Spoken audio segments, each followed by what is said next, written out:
अभी हमसे स्कूल नहीं जाएगी क्योंकि उसकी शादी होने वाली है। मुझे तुम दोनों की बहुत याद आएगी। ऐसा लगता है कि यहाँ किसी को तुरंत अस्पताल ले जाने की बेहद जरूरत है। मैं दूसरे सदस्यों से बात करके पता लगाती हूँ।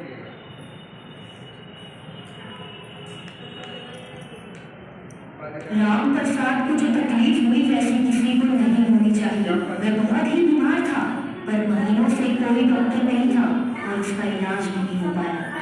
आते हुए मैंने देखा कि उसको जिला अस्पताल ले जाने के लिए परिवार ने को गाड़ी तक नहीं मिल रही थी। उम्मीद करती हूँ कि वो समय पर अस्पताल पहुँच जाए। ये देखकर बहुत तकलीफ होती है कि हमारे गांव में कितनी समस्याएं हैं। और कौन सी समस्याएं शर्मिला? कई सारी समस्याएं हैं हमारे गांव में। लोग कहीं भी कचरा फेंक देते हैं, कभी गांव में कहीं कूड़ेदान करते हैं। मैंने कुछ लड़कियों को ये कहते हुए सुना है कि स्कूल में शौचालय की सुविधा नहीं होने की वजह से वे स्कूल आना बंद कर देंगी। परिवार के स्तर पर भी हमारे घरों में शौचालय नहीं है और सामुदायिक शौचालय भी टूटे पड़े हैं। हाँ, ये सही है। हमारी प्राथमिक स्वास्थ्य केंद्र में कोई अच्छा डॉक्टर या नर्स नहीं है। यहाँ तक कि मरीजों के लिए बिस्तर और दवाएं भी पर्याप्त नहीं है। हमारे मंदिरों और मस्जिदों में पानी की सुविधा नहीं है और इनके आसपास काफी गंदगी है। ये सब हम हर दिन देखते हैं, पर इन मुद्दों को लेकर हम कुछ नहीं करते। लेकिन रोशनी दीदी, इन मुद्दों को सुलझाने के लिए क्या किया जा सकता है? हमारे पंचायत में 2 अक्टूबर को ग्राम सभा होने वाली है। हमने जिन मुद्दों की पहचान की है उसकी सूची बना सकते हैं और ग्राम सभा में हम दूसरे लोगों के साथ इस पर बातचीत कर सकते हैं। अगर हम मिलकर यह निर्णय लेते हैं और योजना बनाते हैं तो ये मुद्दे सुलझाए जा सकते हैं। आगे बढ़ने से पहले आओ हम नीचे हुए बिंदुओं पर बातचीत करें। ग्राम सभा के आदरणीय अध्यक्ष, सचिव और सदस्य हम अपने गांव के कुछ गंभीर मुद्दों पर बातचीत करना चाहेंगे। रश्मि और शर्मिला ने इसके बाद उस सूची को पढ़कर सुनाया और बताया कि क्यों इनमें से प्रत्येक मुद्दे पर सबको ध्यान देने की जरूरत है। ग्राम सभा में मौजूद सभी लोग इससे सहमत थे। आपने जिन बातों का जिक्र किया है वे बिल्कुल सही है। समूह से जुड़ी महिलाएं हमारे साथ बैठकर समुदाय की जरूरतों के आधार पर एक मांग योजना बना सकती हैं। हाँ, आप उन लोगों की सूची तैयार कर सकती हैं जिनके पास शौचालय नहीं है और जिनको आजीविका के अवसरों की तलाश है।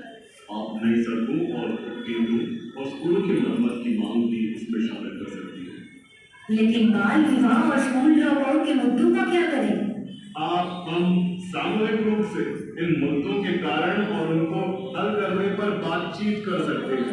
आप यह भी हमारे साथ साझा कर सकती हैं कि हम सभी से आपको किस तरह के सहयोग की अपेक्षा है। इसके लिए एक मांग योजना बनाएं और फिर हम अपनी अगली ग्राम सभा में इस पर चर्चा कर सकते हैं।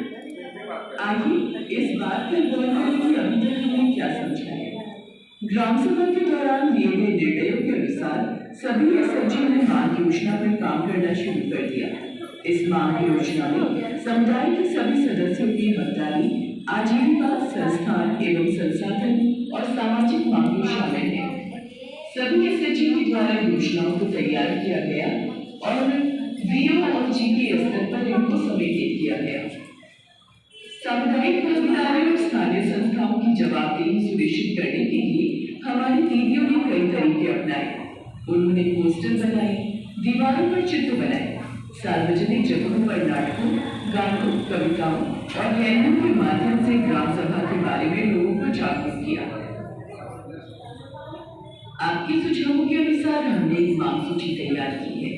इसमें सभी एसएचजी को शामिल किया गया है ताकि गांव की विभिन्न समस्याओं का हल हो सके। हमने चार्ट पेपर पर इन मांगों की सूची बनाई है जिसे हम आप सभी लोगों के सामने प्रस्तुत करने जा रहे हैं। ये विभिन्न सरकारी योजनाओं की सूची है जिसका लाभ उठाकर हमारे गांव में मौलिक हकदारी सुनिश्चित की जा सकती है। हमने मनरेगा जॉब कार्ड, एसडीएम व्यक्तिगत शौचालय, पीएमएसबीवाई, पीएमजेजेबीवाई, पीएमएवाई के बारे में आंकड़े इकट्ठे किए हैं। ये संख्या उन मांगों की है जो हमें हर योजना से प्राप्त हुई है। ये आजीविका मांगों की संख्या है जो हमें लोगों से मिली है। इसी तरह सार्वजनिक वस्तुएं, सेवाएं और संसाधनों के लिए ये हमारी मांगे हैं। ग्राम सभा के हमारे सदस्यों ने बाल विवाह और स्कूल ड्रॉप आउट की समस्याओं के समाधान के लिए कुछ गतिविधियां चलाने का सुझाव दिया। हम ICDS के साथ मिलकर जागरूकता अभियान चला सकते हैं और बाल विवाह की समस्या से निपटने के लिए सरकारी योजनाओं के माध्यम से लड़कियों की शिक्षा को बढ़ावा दे सकते हैं। हम स्कूलों में सैनिटरी पैड वेंडिंग मशीन लगा सकते हैं और ICDS और स्कूलों के साथ मिलकर महामारी के दौरान स्वच्छता जागरूकता क्लास आयोजित कर सकते हैं। मांग योजना को जमा कर दिए जाने के बाद हम इस पर काम करेंगे। आपको भी इन पर जितना जल्दी संभव हो काम शुरू कर देना चाहिए। हम आपको आश्वासन देते हैं कि पूरी प्रक्रिया के दौरान आप लोगों को हमारा पूरा सहयोग मिलेगा। आखिरकार यह हमारा अपना गांव भी है। अब जबकि ग्राम सभा समाप्त हो चुकी है, क्या आप हमें उन मांगों के बारे में संक्षिप्त में बता सकते हैं जो SHG नेटवर्क के द्वारा किए गए?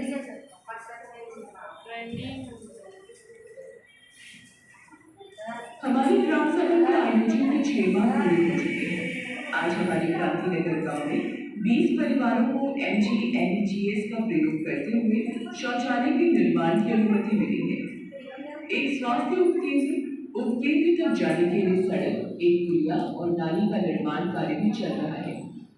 SHG नेटवर्क के सदस्यों को खेती के उपकरणों और बीज की खरीद के लिए सब्सिडी भी मिली है।